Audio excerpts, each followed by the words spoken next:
Emakumeak zenbait orri hartu eta karpeta ordin batean sartu zituen. Ondoren, hotelari buruzko argibideak eman zizkidan eta baita hotelak antolatuko bidaien irteeren eta ikuskizunen berri ere.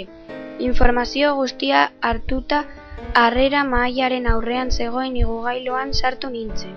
Igogailuak burdinazko atea zeukan kanpoan. Ezkerrerantz eskuz ireki behar genuena. Sartu eta berriro ere itxi behar genuen atea, eskubitarantz. Laugarren pisuko botoia sakatu nuen. Gela oso handia zen, sartu eta ezkerrealdean baino gela zegoen. Eskubealdean egurrezko aimailu zabal eta sakon bat, apurtzu bat aurrerago beste ate bat zegoen. Hori igaru eta logela ederra ikusteko aukera izan nuen.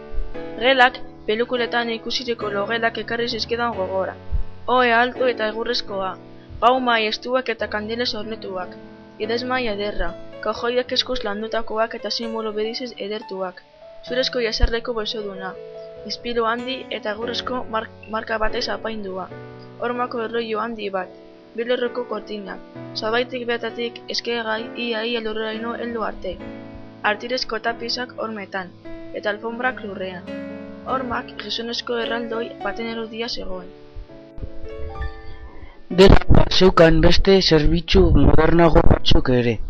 Gau mailan baten gainean gaberik gabeko telefono bat, idazmaiaren ondoan eskailu txiki bat eta apal batzuen gainean telebista zahar bat.